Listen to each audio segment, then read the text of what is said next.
Pura-pura lumpuh. Episode 73. Hayalan seorang Firas. Karya Viaraya. Hari demi hari Firas jalani dengan penuh kesabaran demi kesembuhannya, dan yang paling penting demi menjemput kembali ingatan istrinya.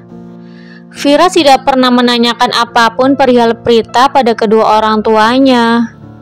Ia tahu alasan mereka tidak memberitahukan pada dirinya karena mereka khawatir. Jadi, ia memilih diam dan fokus pada kesembuhannya. Sementara Firas fokus pada kesembuhannya, Prita juga melakukan beberapa tes yang diizinkan pulang setelah dokter memastikan bahwa ia benar-benar baik-baik saja. 1 minggu berlalu, Firas pulih. Begitu pula dengan Prita yang kembali masuk sekolah. Wanita itu memiliki banyak pertanyaan yang muncul di benaknya. Kenapa tiba-tiba ia berubah menjadi kelas 3? Kenapa sebentar lagi ia sudah harus menjalani ujian sekolah? Padahal ia baru saja naik kelas 2 SMA. Ia terus saja bertanya pada Anggi. Karena selalu diberondong pertanyaan, akhirnya ia mencoba untuk mengingatkan Prita. Namun sahabatnya itu tidak mempercayainya. Ia justru ditertawakan karena perkataannya oleh Prita. Lo percaya nggak sama gue kalau sekarang lo udah nikah? Tanya Anggi. Gila kali lo ya. Mana ada gue udah nikah. Kalaupun udah, terus sama siapa? Sedangkan orang yang gue suka ada di sini. Sahut Prita mengangkat dagunya menunjuk ke arah Pak Irsyad berada. Apa jangan-jangan gue nikah sama Pak Irsyad? Sambung Prita bertanya yang diakhiri dengan kekehan. Gue serius tak? Dan gue kasih tahu lo ya, Pak Irsyad sempet nyesel udah nyuekin lo. Dia juga sempat nembak lo, tapi sayangnya lo tolak. Ujar Anggi. Ah, masa sih Pak Irsyad nembak gue? Kalau bercanda gak usah kelewatan gitu kali, Nggi. Balas Prita mendorong Anggi dengan telunjuknya.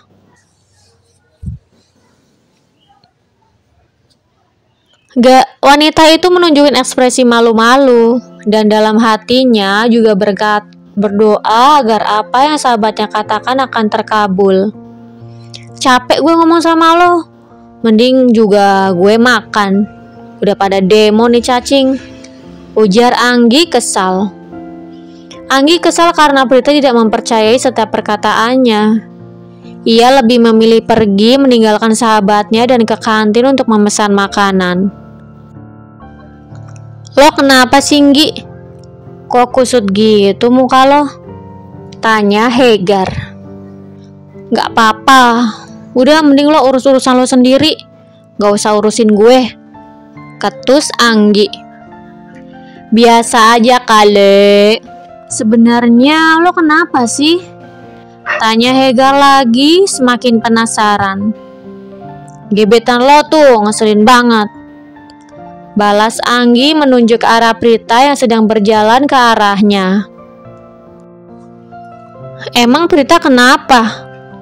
Tanya Hegar tidak mengerti. Amnesia dia, tapi gue jelasin malah gak percaya. Balas Anggi. Lo serius? Tanya Hegar tidak percaya. Bodoh ah. Sahut Anggi malas. Gadis itu memesan 2 mangkuk bakso. Meskipun ia kesal, tetapi tetap saja ia tidak lupa untuk memesan pesanan sahabatnya. Lo marah? Tanya Prita melihat Anggi makan sambil mendentingkan sendok di mangkuk. Enggak, biasa aja. Balas Anggi ketus. Ya elah Anggi, jangan marah dong. Rengek Prita. Bodoh. Udah ah, mendingan lo makan. Bentar lagi udah mau bel tuh. Balas Anggi. Sementara di tempat lain terlihat Firas sedang gusar. 1 minggu berpisah dengan sang istri membuatnya ingin meledak-ledak. Ia ingin sekali mengunjungi Prita di rumah mertuanya, tapi ia takut tidak bisa jauh darinya jika sudah melihatnya. Katanya kamu mau bantuin saya, Za. Kapan kamu mau bikin skenario seperti yang kamu katakan sebelumnya? Ujar Firas menagih janji yang telah Zafran janjikan waktu itu.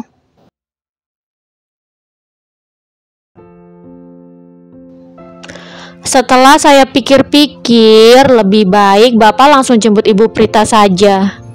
Langsung melakukan pendekatan dan pembuktian agar Ibu Prita cepat mengingatnya. Kalau misal pakai skenario saya, takut akan membutuhkan waktu yang lama. Jawab Zafran menyarankan.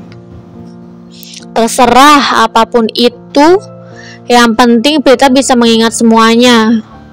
Sekarang kita langsung pergi ke sekolah saja, Za. Ujar Firas sudah tidak sabar ingin segera bertemu dengan istri kecilnya. Baik, Pak. Balas Zafran tegas. Saat ini Firas dan Zafran berada dalam perjalanan menuju sekolah Prita. Sepanjang perjalanan sudut bibir Firas selalu terangkat. Rasa bahagia menyelimutinya karena akan segera bertemu dengan sang istri. Loh, kok berhenti sih, Zah? Tanya Firas mengedarkan pandangan masih berada di tengah perjalanan. Kita beli bunga dulu, Pak, biar lebih romantis. Balas Zafran langsung keluar mobil. Tidak lama kemudian, ia kembali dengan membawa buket bunga mawar merah. Kemudian ia masuk ke dalam dan menyerahkannya pada sang bos.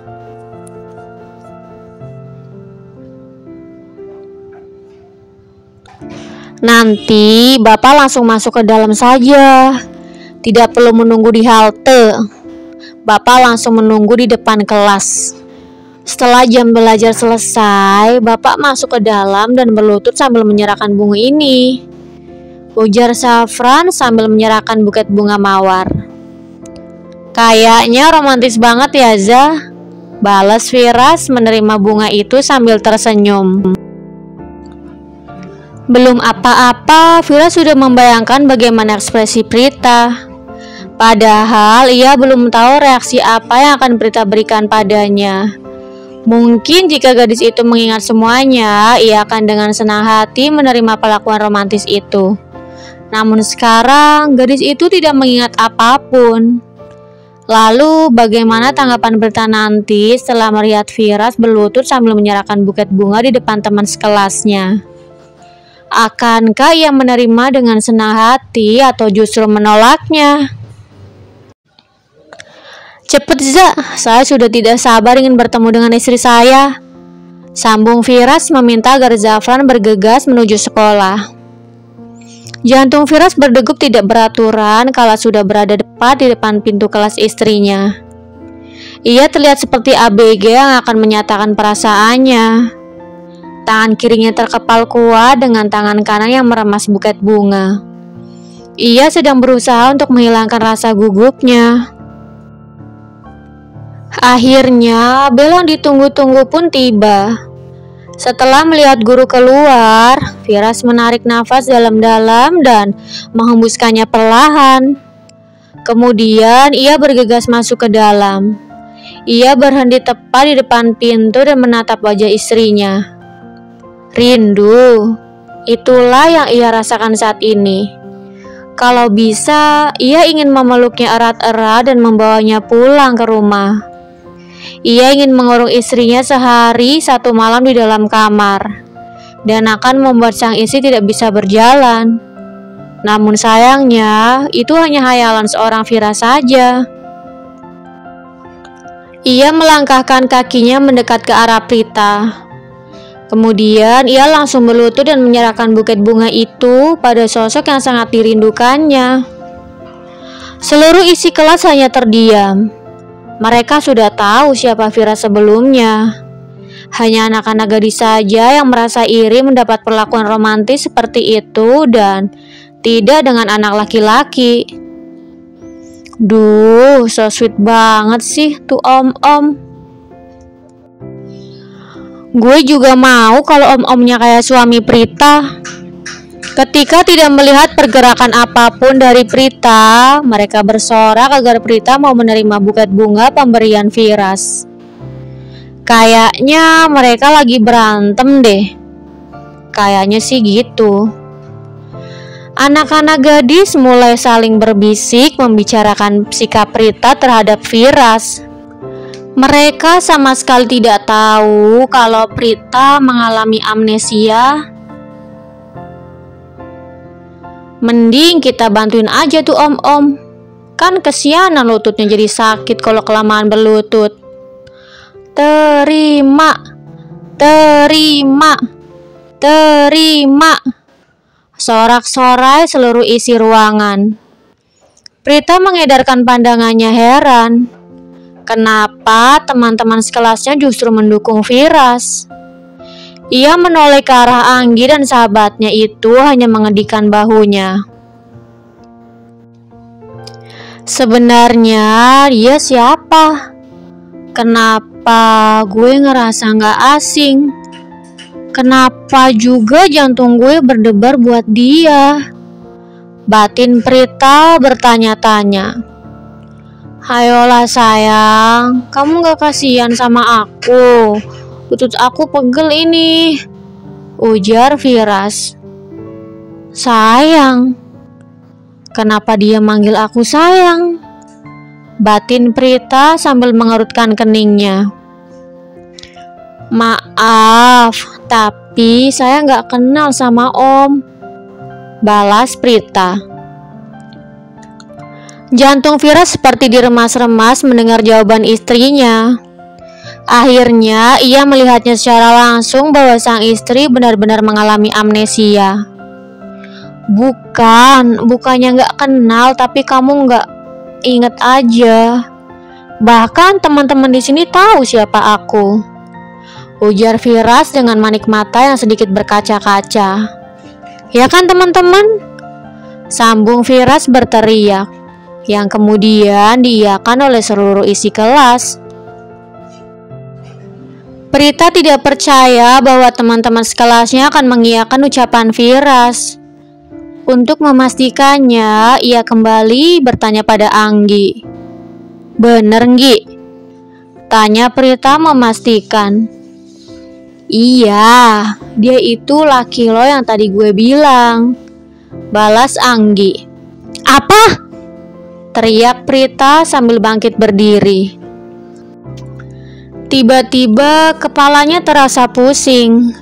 Hampir saja ia terjatuh jika Firas tidak menangkapnya. Makasih, ujar Prita. Kamu baik-baik aja kan sayang? Tanya Firas khawatir. Aku gak apa-apa, cuman pusing dikit. Tapi bisa gak jangan manggil aku sayang? Balas Prita sambil menjauhkan dirinya dari Firas. Iya bisa, ujar Firas lesu. Padahal belum lama panggilan itu Firas sematkan. Tapi kini Prita sudah melarangnya lagi. Ayo kita pulang. Aku udah minta izin sama bapak sama ibu mau bawa kamu pulang ke rumah, ajak Firas sambil merapikan tas Prita. Prita cukup terkejut mendengar penuturan Firas.